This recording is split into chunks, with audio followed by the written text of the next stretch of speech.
President Nixon and the nation's governors met in Washington today to discuss what the president called, indeed, a national problem, drugs.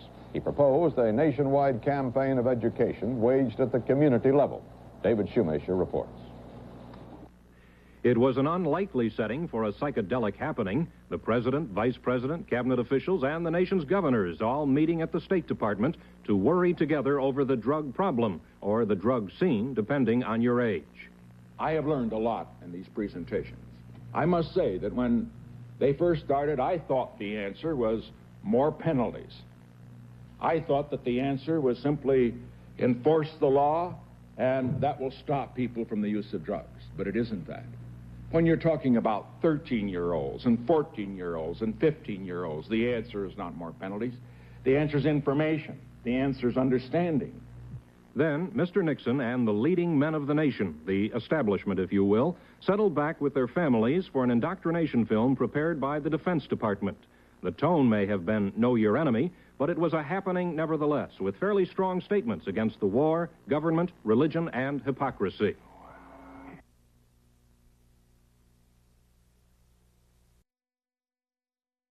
Well, hello, everyone. My name is Morgan Ortegas, and I'm the founder of Polaris National Security and the former State Department spokesperson. And I have the honor of being your host for tonight's Nixon Seminar. As you may have guessed, that was Richard Nixon talking about his policy on drugs on December 3rd, 1969 in a weekly news summary. So for tonight's Nixon Seminar, we will definitely have a lively conversation, and it will be on the relationship between the United States and our neighboring countries at our southern border and beyond.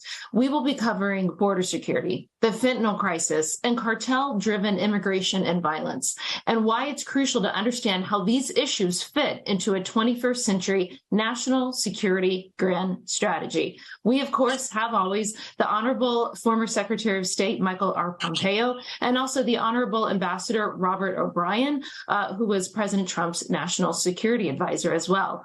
I'm going to turn it over to my former boss, Secretary Mike Pompeo. I almost said Senator. That was maybe a Freudian slip. Mr. Secretary, to give your opening thoughts on these issues.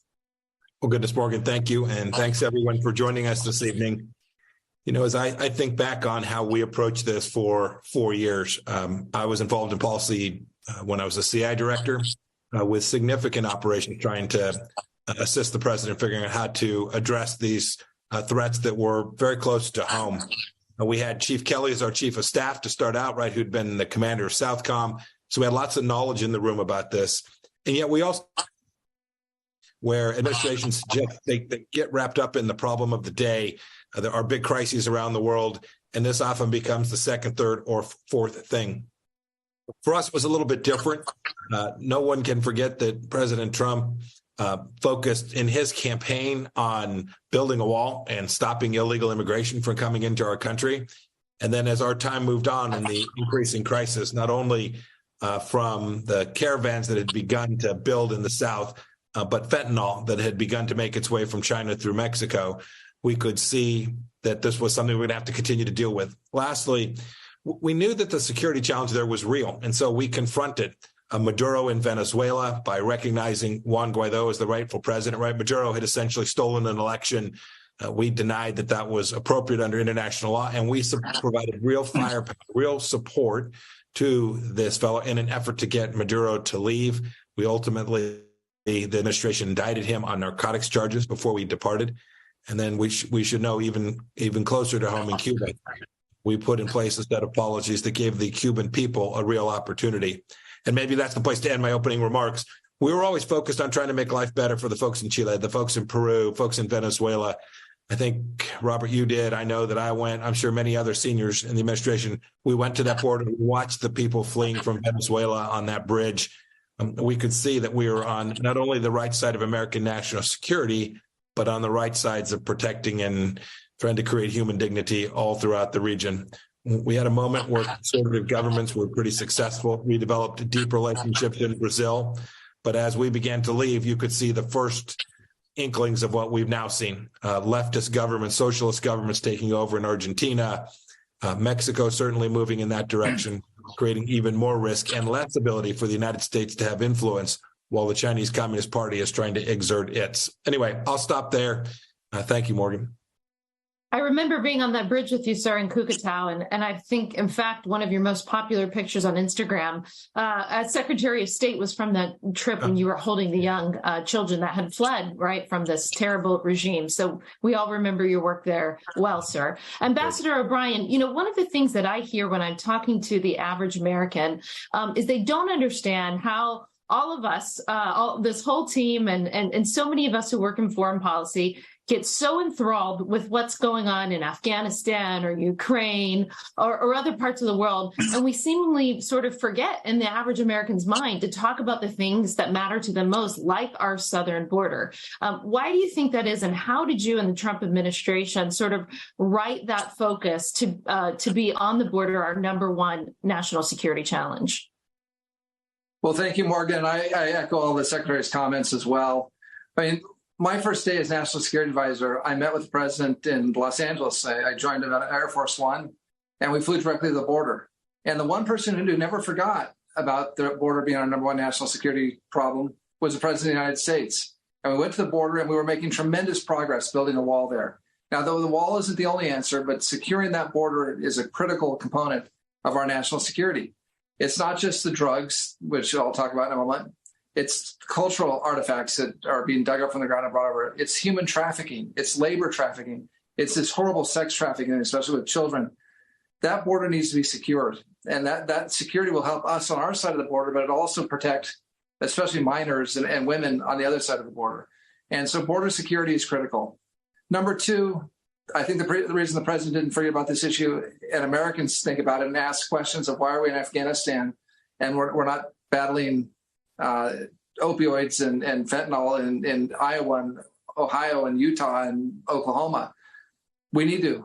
There's 50 to 100,000 Americans who are dying every year. More people are dying every year than died in the entire Vietnam War from fentanyl overdoses.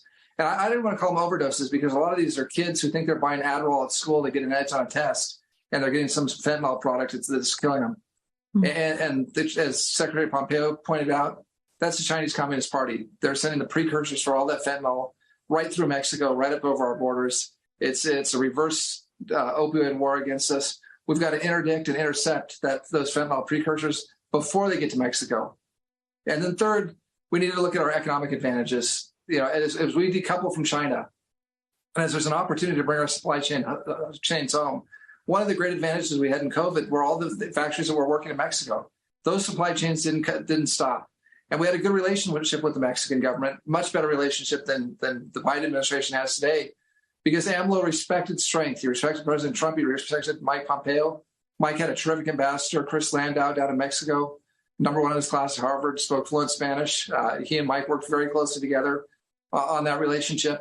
And we got a lot done with the Mexican government. So, you know, A, we need border security. B, we need to interdict the flow of fentanyl coming in from China in international waters, territorial waters. That's piracy. We need to board those ships and take them down before they get to Mexico. And then number three, we need to work with our partners, not just in Mexico, but in the rest of Latin America. I went to Brazil. I went to Colombia. I went to Panama, like the Secretary did, to improve those relationships, increase our diplomacy with those countries, but also open the door for American businesses. So as we move factories away from China, if they can't be onshore here in America and we need cheaper labor, we can do it in Latin America. So I think those three things will give us a big head start. So thank you. And great to have you moderating tonight, Morgan. Thanks, Ambassador. I'm going to jump right into our panel and get the discussion going. I want to start with my very good friend, Monica Crowley, who was Assistant Secretary for Public Affairs at the Treasury and has a long national security background even before that. You know, Monica, Ambassador O'Brien is just talking about some of the economic impacts when we think about bringing nearshoring, right? Nearshoring our supply chains as opposed to being so dependent on the Chinese Communist Party for our security and for our critical minerals and other supply chain needs. I want you to talk about that, but I also am hoping, too, that you could also pivot and educate us on the billions of dollars that the cartels are making in these human smuggling operations. And I know that Treasury has a lot of authorities on the books. Are we appropriately using them? Can we be doing more from a Treasury perspective? Well, it's great to be with all of you tonight. Morgan, thank you so much. Mr. Secretary, Ambassador O'Brien, everybody. It's great to see everyone tonight. There's huge economic impact, obviously, to having open borders. And as you pointed out, Morgan, the supply chain situation is absolutely critical. One of the things that the Trump administration really focused on with regard to trade was trying to bring back American manufacturing, bringing back American jobs that had been offshored, particularly to China. And the administration had enormous success with that. I think it was about 500,000 manufacturing jobs brought back to the United States over the course of those 4 years. Very, very significant. But I think what the pandemic showed in bold relief is that we can't rely on China. We can't rely on these supply chains. And I think not just official Washington is coming to realize that, but most of the American people as well, because they can't buy the products that they're so used to buying with ease. So I think there's increasing political pressure coming from the American people to rectify that imbalance, the trade imbalance with China, obviously, but with other trading partners as well, to try to bring back as much of the supply chain as we can in American manufacturing here at home. I also want to say that, under the Trump administration, what was clear is that if you don't have borders, you don't have sovereignty. And if you don't have sovereignty, you don't have a country. And Joe Biden actually threw all of those policies into reverse quite deliberately. And if they weren't deliberate, then he should have course corrected by now, and he has not. So that tells you that all of this is by design. I think, too, when you're looking at the flow of drugs, when you're looking at the infiltration of 7 million, I think, illegal aliens just over the last 2.5 years, including a lot of Chinese nationals coming into the country, you've got this massive human tsunami coming in that is cutting American wages because you've got this shadow economy that's growing with all of this illegal labor flowing into the country. So it's certainly having a major impact on our labor force in this country and depressing wages, as it always has. But now it's really gotten very extreme because of the number of people coming in a very short amount of time. I do think so much of this is the Chinese Communist Party working hand in glove with the cartels and frankly, the policy of the Biden administration to undermine the United States. These wide open borders are a direct national security threat, but also an economic threat as well. Treasury does have a lot of tools at its disposal, obviously sanctions and a whole range of other tools. Biden administration has refused to use any of them with regard to the cartels. And we see there's a lot that can be done in terms of banking, the banking system, et cetera, with regard to the cartels. The administration has done nothing with regard to that. So obviously, I have no confidence that the administration will change its tune between now and January of 2025, Morgan, which is really unfortunate because the cartels don't just have operational control of our southern border and are making billions and billions of dollars per year, courtesy of the Biden administration's wide open border policy. But there's no penalization. There's no penalties for their actions whatsoever. So, of course, they're going to continue to do so at the great detriment to the American people and our safety and our security. Well, let's continue on that great economic conversation that we just had and turn it over to Kim Reed, who has a lot of experience here as well. Kimberly, we were just talking at the beginning of this conversation about nearshoring and how we can bring some of our critical supply chains either back to the U.S. or to friendly neighbor countries. Can you talk to us more? I mean, that was actually kind of your job, some of the things that you worked on in the last administration. Absolutely. And I just want to take a moment for all of the Nixon Foundation and library members. Many of us had the honor of attending the Nixon National Energy Conference 2 weeks ago, where we talked about President Nixon's very first, for America, our very first energy policy. We celebrated the 50th anniversary of that in some very thoughtful discussions over a day and a half. It was very fascinating, and everyone can watch that on Zoom. And but as you know, Morgan, I had the honor of serving as the head of the Export-Import Bank of the United States, and EXIM helps the world buy American. And of course, we want to nearshore with our ally of Mexico. And so the very last deal that I put forth to our board of directors at Exim during the Trump administration on January 14th, 2021 was a deal where we would export to Mexico oil and gas turbines and compressors, which was a deal of about $70 million, and 200 jobs would be supported by the export of this equipment from California, Louisiana, and Texas. Of course, there's always more that we can be doing. And both U.S. and Mexican businesses should find more ways to collaborate and continually build supply chains and help grow not only our industrial base, but also Mexico's.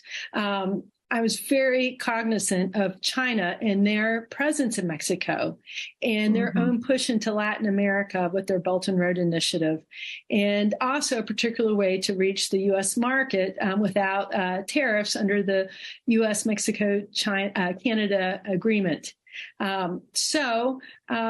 We hope that good economic work will continue with Mexico going forward. But we have a big, big crisis on our border. And I'm just going to say it. I really hope that President Biden and Vice President Harris go and spend more time at the border. And they understand, because we want our companies to be able to trade with confidence. But this drug problem is absolutely destroying our country. And I did not work on that topic, but I have seen it firsthand.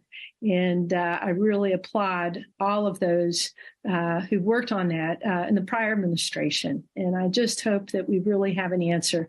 I know that we saw just in the press today that President Biden's going to be sending some National Guard troops to the border. But I want economic success to happen, and it doesn't happen if we don't have security. I think you're right, Kim. You know, like Secretary Pompeo and Ambassador O'Brien, I spent some time on the campaign trail in the fall, helping some Republican candidates. And when you're on the campaign trail, it is shocking how you meet so many people. Almost everyone you meet has had someone somewhere in their families or their lives affected by this fentanyl and drug crisis. I'm going to turn it back over to Secretary Mike Pompeo before he has to run. Sir, one of the things that was really interesting, I remember when Obrador won the election in Mexico, and this is a pretty far left man that was being elected. There was a lot of speculation in the United States. How in the world was President Trump going to get along with this leftist president that was coming into Mexico? And the wild thing, in many ways, is I think that President Trump, had a better relationship with Obrador than currently Biden and his team do. How did you manage? We know that you were pulling a lot of strings behind the scenes. How did you manage to make that happen? Well, that's not quite true. It was a team effort. It was certainly a team effort. Did have a fantastic ambassador down there. Had great leadership at the regional level too. Kim Breyer, who was running the Western Hemisphere for us. What mattered was that he understood that we were going to do things that tried to help him. When I watched the current administration say, we're just going to go throw money into Central America, El Salvador, Nicaragua, Honduras, the Mexican leadership knows that's not going to solve a problem which is very much theirs. It is often hard for them to admit it, but the cartels and this ungoverned space isn't in their best interest either. They need a lot of assistance. And so it was complicated, but we were able to make the case that we were actually there trying to make his job easier. I had a counterpart, Marcelo Ebrard, who was a really good guy. I'm also a committed socialist, but make no mistake about it. He understood that America was going to use its power in a way that protected American interests in the region. Last thought on this, we never forgot to, and that was when I was reading the materials preparing for this, the importance of faith in Latin America. The President Nixon often talked about the Catholic Church. There is now a massive explosion of evangelical Christians in the region as well. We need those institutions supporting greater autonomy and greater liberty for their people, and making them understand that basic human dignity, basic property rights matter to them as well. And we should never underestimate, especially in Central America and Latin America, the power of churches to help governments like ours help them all get it right. That's great. Thank you, sir. I appreciate that. Thanks, One of the things, thank you. One of the things, Alex Wong, my former colleague at the State Department, one of the things that was mentioned earlier in this discussion, I think it was by Kim or maybe by Monica, was the influence of China in this region, in Latin America, in South America. You are an expert on Asia. In fact, I very vividly remember my first Friday night whenever Kim Jong-un got bored and decided to shoot some things off, and I ran hurriedly to the Situation Room at the State Department, and you were briefing me, and we did not know there would be a lot more of that evening. But I say that to say, you know China, you know Asia. Describe for us how they have been successful. We're all aware of this, but how they have been successful in strengthening their own influence right in our back door. Right. But before I get to that, I do remember that night, too. It was a Friday night, Morgan. We were both called back to the State Department Ops Center. I was settling into a nice dinner party with my wife, but that's life at the State Department when you're dealing with North Korea. Anyway, it was a lot of fun.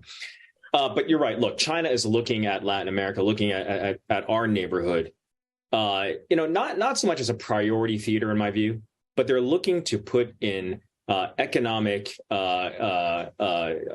beachheads, secure their own supply chains of key minerals that they use in electric battery production, in solar panel production, in other large refining capacities, where they are trying to corner the market, or at least get a large majority of the market to enhance their strategy of enhancing our dependency and the dependency of the wider world on China's manufacturing and refining capability.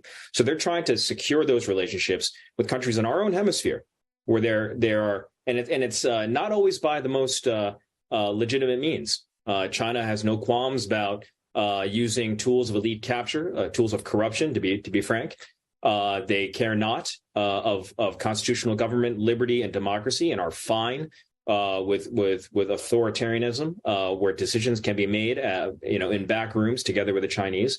So that's something we definitely have to watch out for. But I think the corollary for the United States there is, in the same way as China looks at our own hemisphere as an opportunity, as an economic opportunity, a strategic opportunity, we should do the same. Yes, we have problems. Yes, we have issues. And I think a great failing of the current Biden administration is that because of their policies, we are forced to look at Latin America and our border as issues and threats. We should be looking at it as opportunities. As you've mentioned, and as Kim has mentioned, there are resources and areas there where we can work together with our partners to create supply chains that enhance our own resiliency, enhance our own prosperity, whether it's in minerals, whether it's in energy, or other areas. We should be doing the same thing the Chinese are doing, but doing it in a rubric where we are leveraging our shared heritage, our shared commitment to liberty and democracy, which is shared among the hemisphere, and the deep personal connections we have from people to people. 1/5 of America's population draws their ancestry from Latin America, and a majority of those folks are first or second generation. There are strong and deep links. We have advantages, and we should be looking at Latin America as an opportunity. But as Kim said, we have to deal with the threats first so we can really magnify and seize the opportunities. That's great. Thank you, Alex. For my colleagues, Bridge Colby, John Noonan, and of course, Ambassador O'Brien, I really want to get into a discussion, maybe even a debate on the potential military angle of this. But Bridge, before we get into a deep discussion on the military side, I've got to hear your thoughts on what Alex just said and what your perspective is. You're a China expert. What are they doing in Latin America, and can we check them? Well, thanks, Morgan, and thanks for your superb moderation. I think we're all fortunate to be in your capable hands here this evening. So my thanks as well. I think just on that point, I think I agree with Alex that there are, and as you may know, I have personal links myself, but I think we shouldn't exaggerate the natural or native orientation towards the United States. If you look at and I know Alex is not saying this, so I think he would associate himself, if I could say, with what I'm about to say, but the primary trading partner of most of Latin countries, especially as you get essentially south of Colombia, is actually China. And in a sense, they are sort of often kind of naturally paired with the Chinese economy because they're resource heavy, foodstuffs, minerals, petroleum, oil and gas, et cetera. And so, you can see that obviously the whole hemisphere is basically under left-wing government at this point, but governments like Lula in Brazil, in Chile now, in Colombia, they are looking more to China. And, ironically, I think they are actually potentially putting themselves in the position of the kind of dependency that Latin Americans have traditionally complained about vis-a-vis the United States and Europe. Unfortunately, that seems to be happening.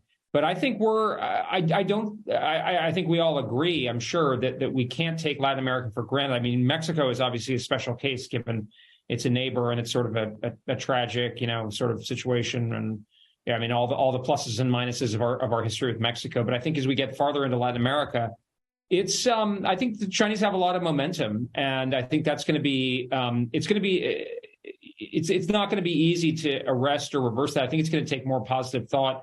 I think people like Chris Landau, a number of people have I think rightly praised, is the kind of thinking that we need, where we think about this context in a national interest point of view, in the context of great power competition. Because I think there is a tendency, and everybody always decries it, to think of Latin America in a sort of afterthought way.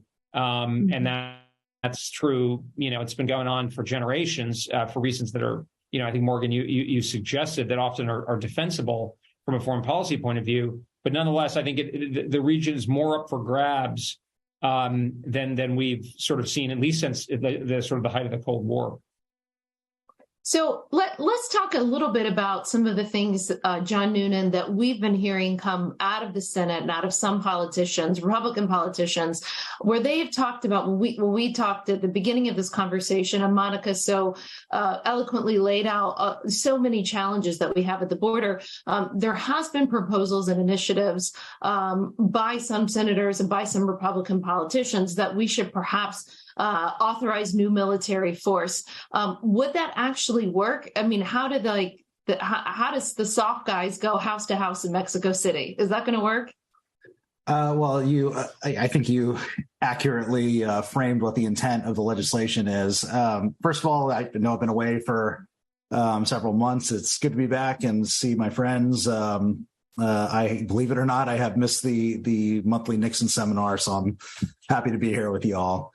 I think it's worth detailing just very briefly that the military is already very involved in the counter-narcotics mission, predominantly through the Principal Combatant Command, the U.S. Southern Command.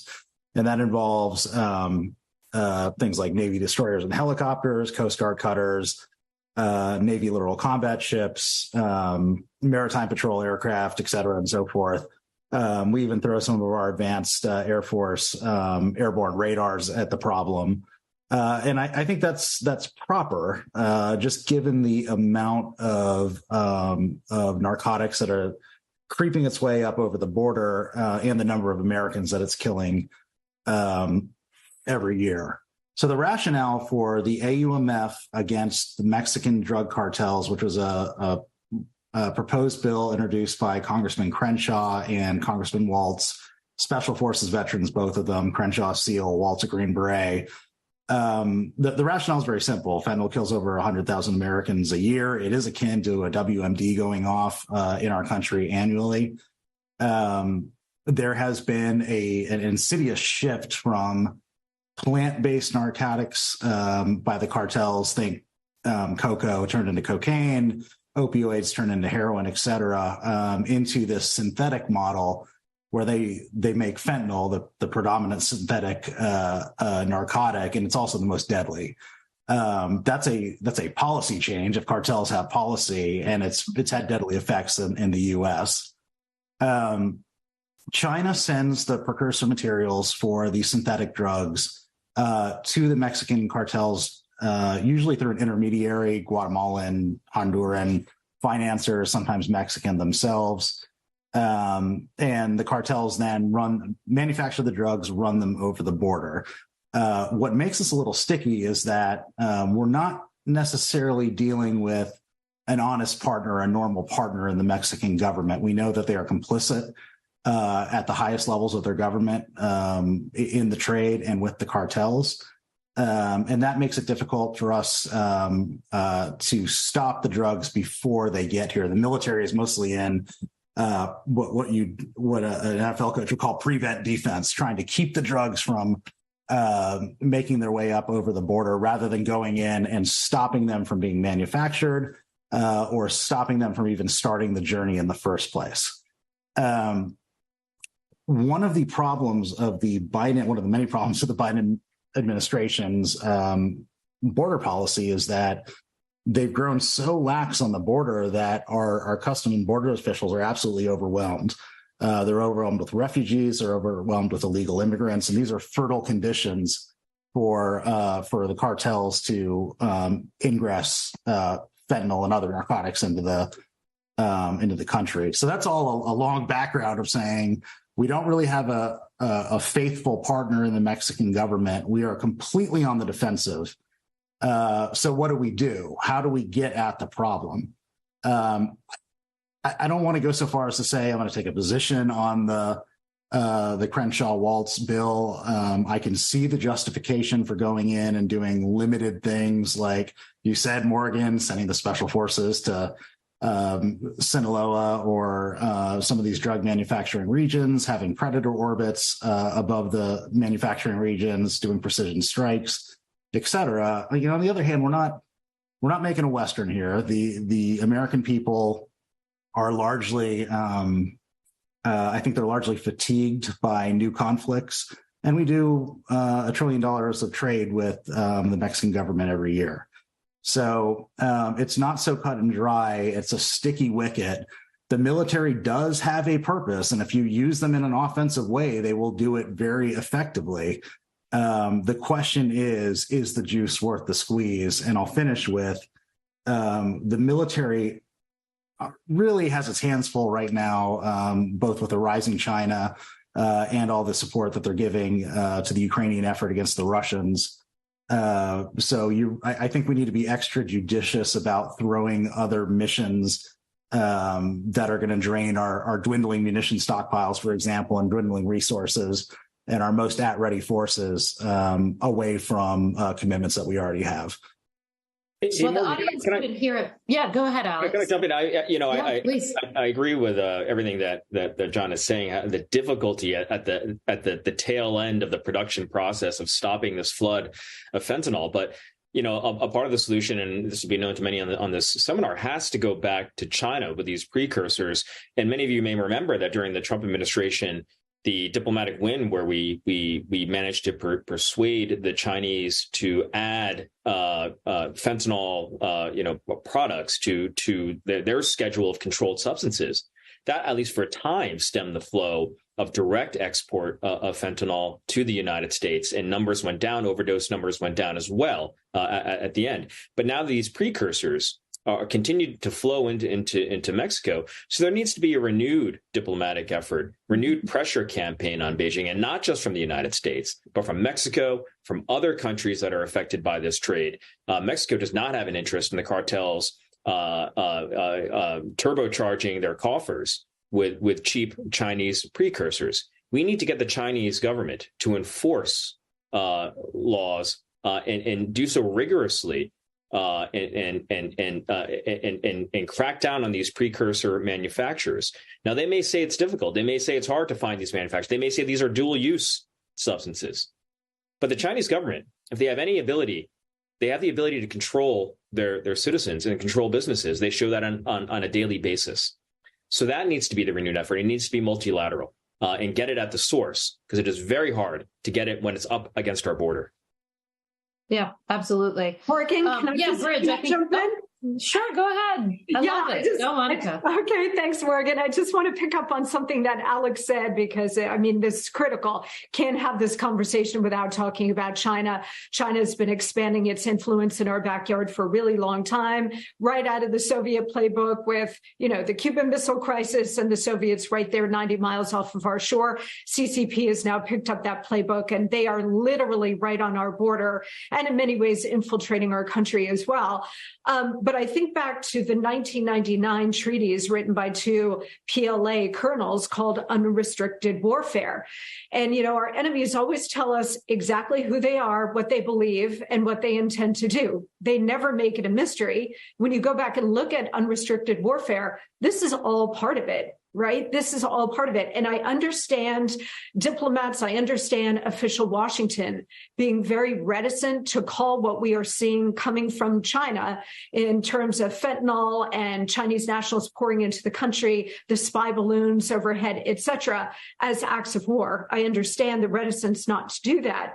But if you go back and look at the Chinese approach, these actually are acts of war. And, we certainly don't have an administration now that's prepared to deal with this in an aggressive kind of way, certainly not this president. But looking ahead to the future to a change of leadership, we absolutely need that. We need a far more aggressive approach to China because this kind of soft tyranny is rolling all over us. I'm going to get Ambassador Bryan back in, but first I'm going to get Bridge Colby to follow up on this military discussion and China discussion. I know that you have thoughts, Bridge. Well, thanks, Morgan. I'd just like to associate myself with John's comments. I think the way he laid it out is exactly the way I would recommend that we think about it, which is, if we could solve this problem productively or address it or make progress against it with use of military force, I think it would make a ton of sense. And it would, but the question is the juice worth the squeeze? And I think if we look historically we have had a long history of intervention in place, including in Mexico. And I think we've found, as well as in places like Afghanistan, it is very difficult. And that's not a hand-wringing kind of comment, but especially given the kind of the change in narcotics production and so forth, it's going to be harder to stamp that out, obviously. And I'm not sort of like just kind of like being futile about it. I think that's a very real possibility. And I think we do have to consider that the Mexican government, despite being a problem, a great problem, this is also familiar territory if you go to Afghanistan or South Vietnam or Iraq. Like, we have to consider what the realistic alternatives are. So I agree. Like, I think it is a national security threat. 100,000 people are being killed every year. It's interesting to watch that clip.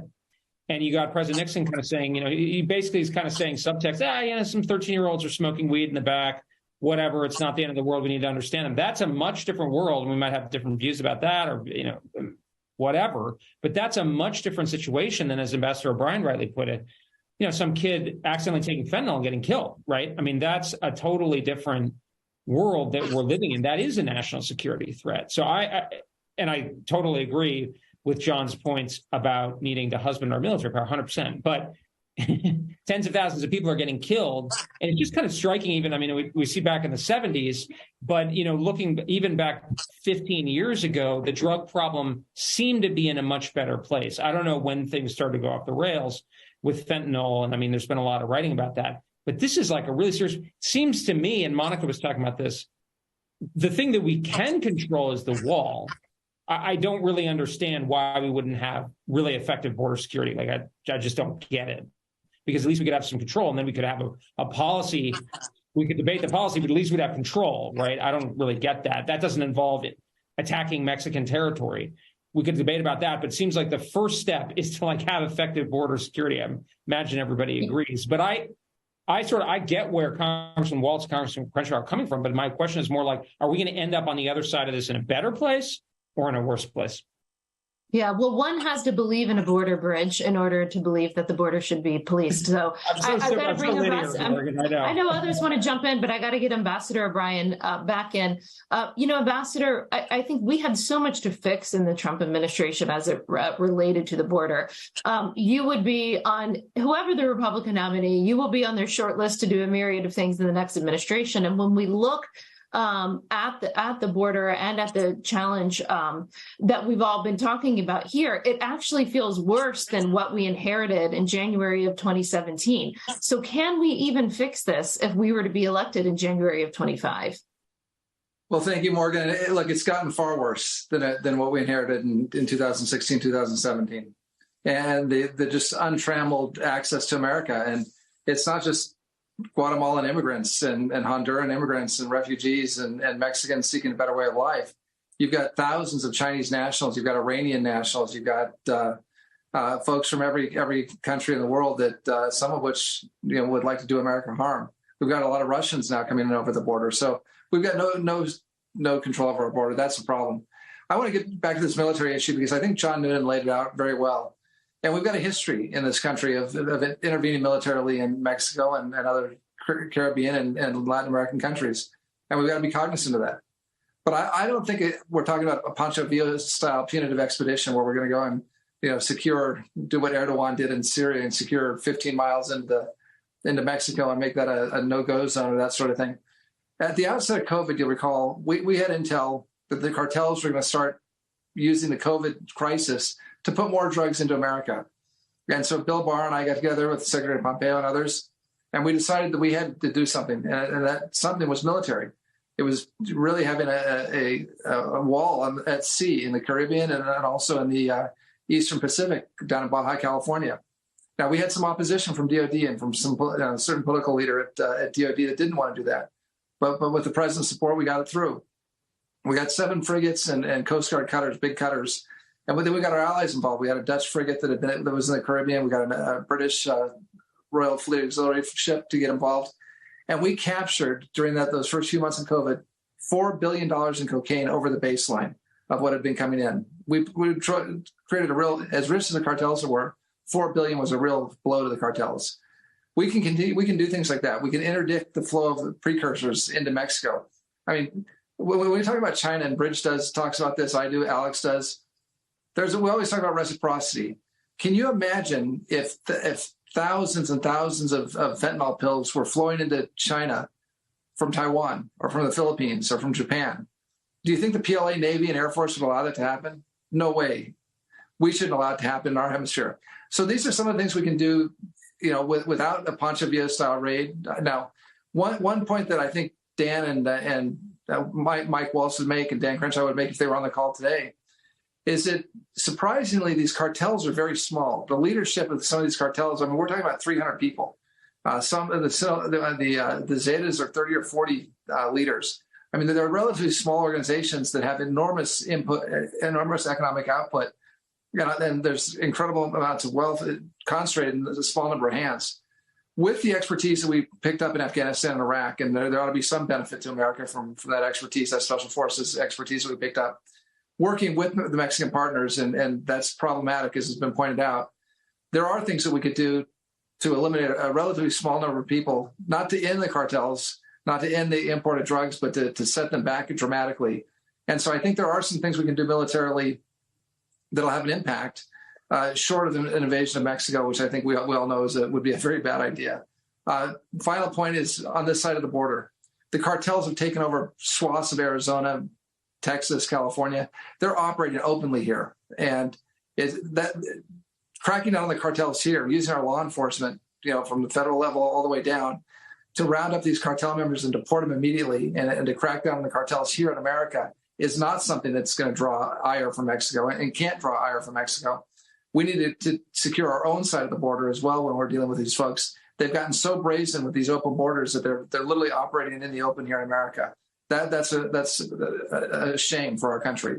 So I think using the Navy, using some of our older assets, the LCSs that aren't going to be in the front line on a conflict in the Black Sea or in the South China Sea, using some of our Air Force assets that may not be frontline assets, but that will provide us with plenty of firepower to interdict ships and planes coming in, cracking down on the cartels on our side of the border, and then giving the Mexicans the help they need with that hard fought and hard won experience from special forces operations in Afghanistan and the Middle East and the global war on terror, and turning that against the cartels. I think those are all things we can do that won't trigger, the type of reaction from Mexico that concerns have been expressed about, and fair concerns. Absolutely. The great thing about this discussion is so many of you want to jump in. And so, John Noonan, I'm going to turn it over to you again. John, you're muted.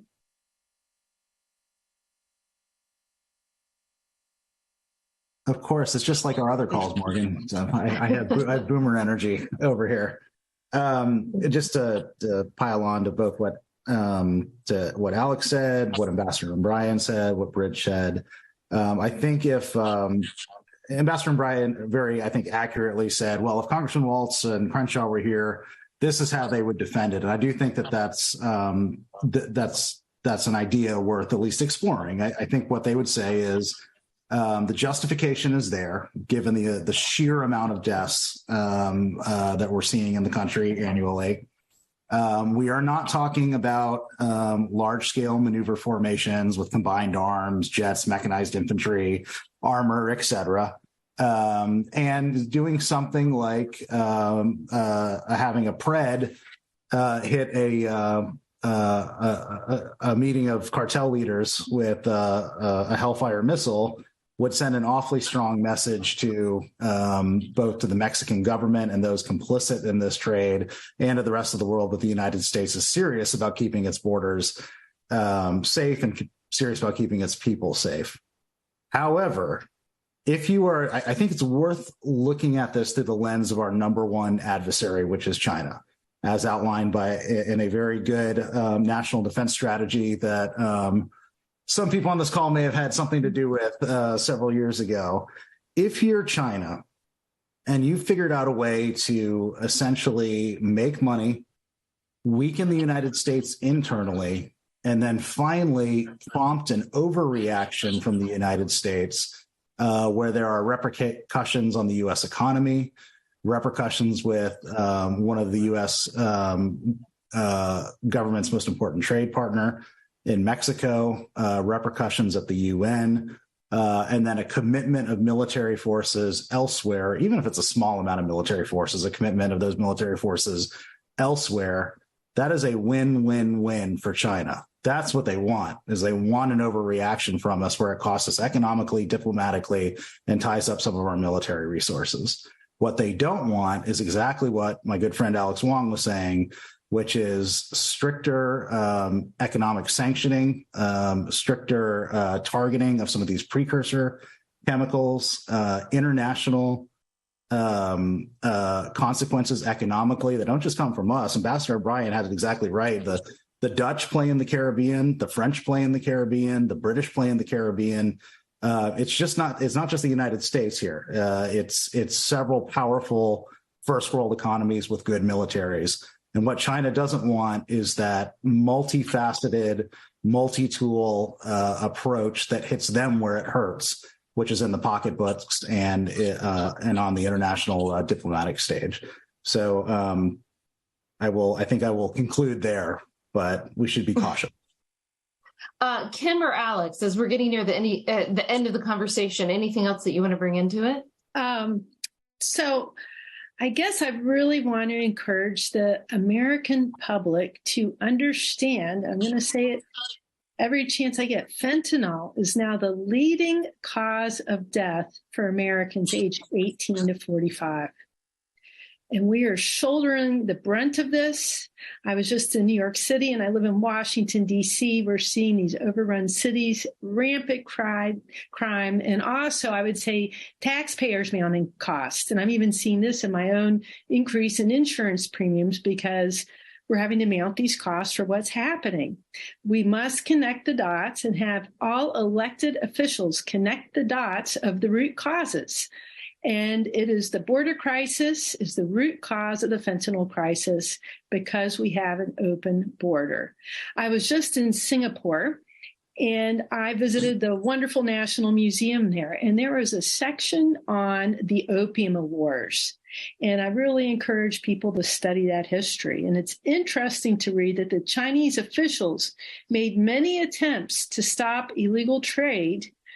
And in 1839, the government ordered the British trade blockade. And you just study your history of that period. And we know that the Chinese Communist Party studies that history. We need to be very mindful of this.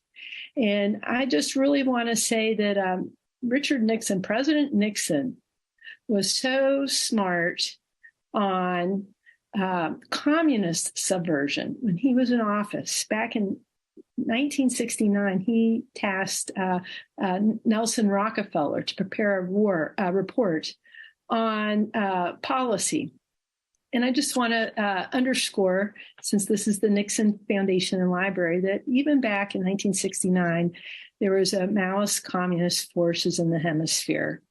And this report says that although they were relatively small in numbers, they were fanatically dedicated to the use of violence and intimidation to achieve their ends. And the mystique of Maoism had appealed to roost the idealism of the young, and thus has been the means for widespread subversion. So I really hope we get our hands around this. We can't have this be the leading cause of death of young people in our country.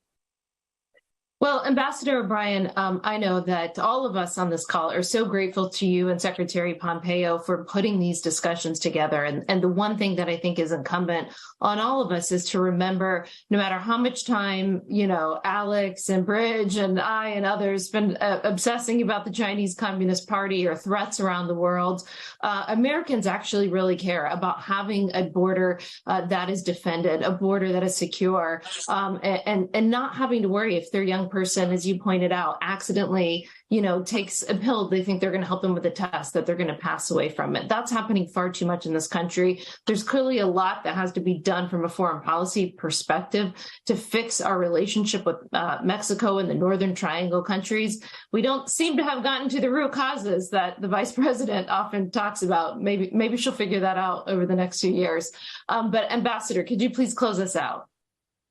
Well, look, I'm bullish on America, and we have these conversations, and oftentimes my wife will come in and say, "You were really Debbie Downer again." It's we're dealing with China and Taiwan and Russia and Ukraine and the Iranians involved in terrorism all over the world, and in the Middle East we've got North Korea that Alex and you mentioned, and yet the thing that makes me optimistic about the country is I look at this small group. Just for example, you, Morgan, Kim, Monica, John Noonan, who I could listen to on defense all day long, and I have for many years. Rich Colby, who's on Twitter fighting the Twitter wars on China like nobody's business. Alex Wong, of course, Secretary Pompeo, and others who aren't with us tonight. All of you bring so much to the table. You're going to be in government again, hopefully in 2 years, not 6 years from now.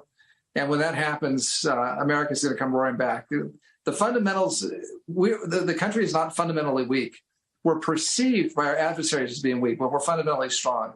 And what makes us strong is this group of people that we're talking with now, but millions of other Americans that are willing to fight like heck for this country. And we're coming back. We're going to come back in a very short period of time. And I'm looking forward to seeing all of you in government and in office. And that's one thing that gives me a lot of hope. And whether it's the border, whether it's the Chinese threat, whether it's the Russian threat, Iranian threat, North Korean threat, whatever the global war on terror issues in Africa or Latin America, America's going to prevail with our allies and partners. It's going to take a lot of hard work. And as you mentioned, we're going to inherit a mess that was bigger than the one we inherited on January 20th, 2017. But when we get the keys back to the car, America's going to come roaring back economically, diplomatically, militarily. And it's going to be a lot of fun to watch. Well, thank you to Ambassador O'Brien, to Secretary Mike Pompeo, and of course, all of my former colleagues and fellow panelists now at the Nixon Seminar. If you enjoyed this, you could watch us again on Tuesday, June 6th, live here in this link. You'll see most of our shining faces ready to talk about the new threats of the day. Thank you so much for joining us. Thank you from the Nixon Library. Thanks. Good night. Thank you.